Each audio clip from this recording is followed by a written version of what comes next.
You know, the motto of Prager University is you give us 5 minutes and we'll give you a semester. Well, I took many semesters on the question of the Middle East conflict. I was at the Middle East Institute, in fact, at Columbia University. That's where I did my graduate work. Semester after semester discussing the Middle East conflict as if it were the most complex conflict in the world, when in fact it's probably the easiest conflict in the world to describe. It may be the hardest to solve, but it really is the easiest to describe. And really, in a nutshell, this is what it is. Israel would like to exist and recognizes the right of the Palestinians to have a state. The Palestinians, however, and many other Muslims and Arabs, do not recognize the right of a Jewish state of Israel to exist. Every poll among Palestinians shows that the majority of Palestinians want there to be no Jewish state of Israel, doesn't believe that it should exist or had any basis for being. And this has been true since 1948, when the British left and the UN established a division. Palestine will be cut in half, a Jewish half and an Arab half. The Jews accepted it, the Arabs didn't accept it, and what happened the moment it was announced? Arab armies, about 7 Arab armies, attacked the Jewish state in order to destroy it. To everybody's surprise, the little Jewish state survived, and that was pretty much it. And then it happened again in 1967 when the dictator of Egypt, Gamal Abdel Nasser, said we are now going to extinguish the Jewish state of Israel. And Jordan joined him and Syria joined him, but Israel attacked first, and so Israel survived. And that is how Israel, and only that way, came to occupy what was called the West Bank of Jordan, where many Palestinians lived, because many Palestinians lived in that part of Jordan. So the war was over in '67, and what did the Arabs do? The Arab states all went to Khartoum, Sudan, and announced no recognition, no peace, and no negotiations. The 3 famous no's. What was Israel supposed to do? Then Israel made an agreement to give the entire Sinai Peninsula, an area of land bigger than Israel, with oil, back to Egypt, because they said they would make peace with Israel. Israel gives territory back for peace, and it will always do that. But is there really a desire for peace on the part of Israel's enemies, which broadcast after broadcast on TV and radio in the Palestinian areas is about how Jews should be killed and how Allah wants Jews to be killed? That's the typical broadcast on Palestinian television. And so it's not hard to explain the Middle East dispute. One side wants the other dead. You know what the motto of Hamas is? The motto of Hamas is, we love death as much as the Jews love life. Now you tell me, how is Israel supposed to make peace when people believe what Hamas believes? Now here is one of the most important things nobody talks about. Everybody talks about a Palestinian state. Why didn't anybody talk about a Palestinian state while the Palestinians lived under Jordanian rule? Because the truth is, people started talking about a Palestinian state once the Palestinians were under Israeli rule, because it was always a way to destroy the Jewish state of Israel. And I say Jewish state because that's what it is. There are many, many Arab states, but there's only one Jewish state. It is about the size of New Jersey. In fact, Israel is the size of El Salvador. El Salvador. And yet, if a Martian came to the earth and they visited the United Nations, or they read the world's newspapers or watched world television, they would believe that the biggest problem on earth is a state the size of New Jersey and El Salvador, this state of Israel. This preoccupation with a little democratic, humane state is absolutely irrational. And here's another question to be asked. If Israel tomorrow put down its arms and said, we will fight no more, what would happen? If the Arab countries around Israel said, we will fight no more, we put down our arms, what would happen? In the first case, there would be an immediate destruction of the state of Israel, with mass murder of the Jews of Israel. In the second scenario I presented, where the Arabs put down their arms and said, we just want peace, there would be peace the next Wednesday. The fact is, as I said at the outset, it is a very simple problem to describe. One side wants the other dead. And if they didn't, there would be peace. And yet, please remember this. There has never been, never in the history of the world, a state in that area in what is called geographically Palestine that was not Jewish.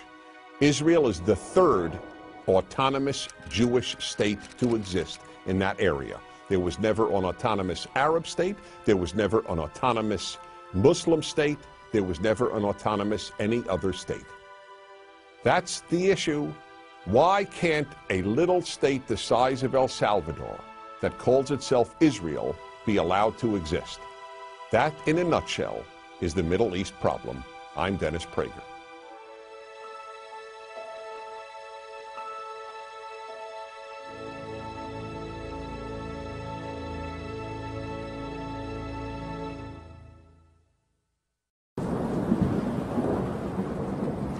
When I arrived in Jenin, I knew nothing about anything. That began a period of what I came to think of as show and tell, where people were shown things and told about things. And all of the showing and all of the telling was focused on the victimization of the Palestinian people. The first thing that we were shown were photographs of men's bodies that appeared to have been gouged and pitted, torn. And we were told that this is from torture from the Israelis. But later, in the old city, a boy got blown up, and I was standing at the head of the table when they were trying to clean him, and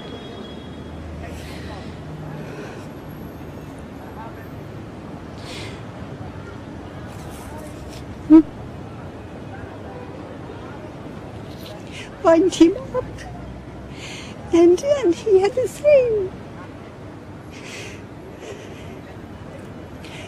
as the people in the photographs.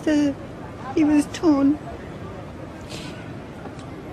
He died that night, and I began to understand what the medical people were doing with the activists. قولي له عم عماد صار شهيد وراح على الجنة.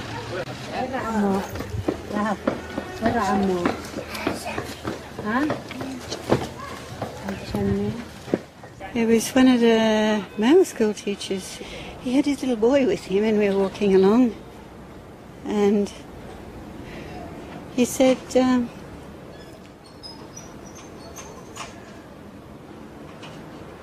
all the children are involved. I'm sorry. Oh, that's an awful thing. All the children, all the boys from 10 to 60 are involved. They're fighters. And I said, but what about their schooling? And he said, well, when they're in school, they're students. When they're fighting, they're fighters. مشان نبقى نتذكر كيف بكوكاو الشباب مثل محمود طواد وابو جنة. شو كانوا سووا هذول؟ بكوا هذول شباب مهندسين، بكوا يزرعوا بوات، وجهوا دبابات. من رجد على الدبابات طاربة. هذيك المرة بمسيرة الشهيد رحنا ندفنوه. كانوا حاطوا وقف الدبابات عشان ايش؟ ما ندفن الشهيد. هسه دش على الاولاد صاروا راشدوا عليهم انسحبن. طلعنا عليهم، حطينا علم فلسطين وعلم العراق وعلم السرايا.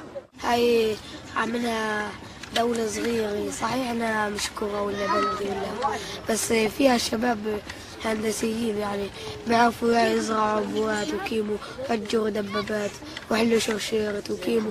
احنا بدناش السلام. احنا بدناش السلام. بدنا حرب. السلام بدناش اياه. احنا نحكي الشباب اللي استشهدوا من مجزرة مخيم جنين.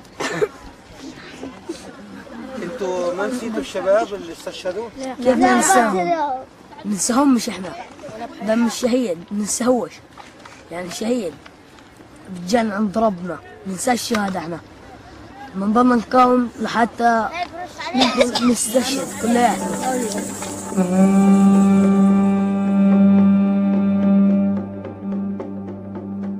This is something so beyond my mentality, having 6 children myself, and worrying every time they cross the street, that I just can't relate to it. I cannot see how anyone, any human being on the face of the earth can be proud of a child that puts a bomb around his body, walks onto a bus, and blows up children and women to enter into heaven.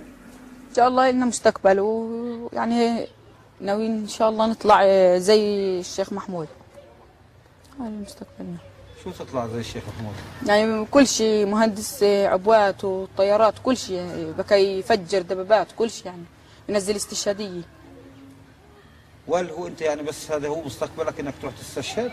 لا مش مستقبلنا. ولا؟ يعني أنا حابب يعني تكع دولة إسرائيل، بس هذا اللي يعني مستقبلنا إحنا إن شاء الله. This place was for 7.5 years not under occupation.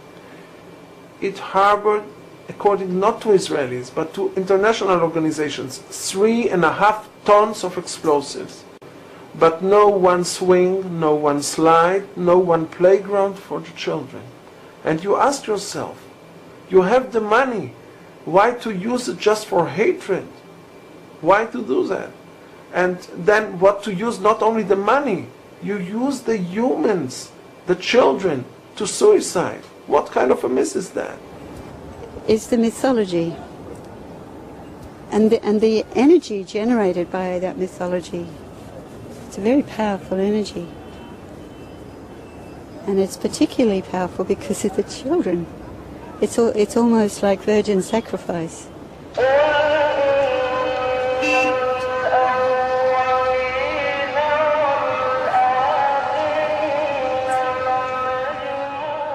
I don't think that the Palestinians really want peace with us. We gave them too many chances. They don't want nothing. They don't want us here. They've never had any other intention except to eliminate Israel.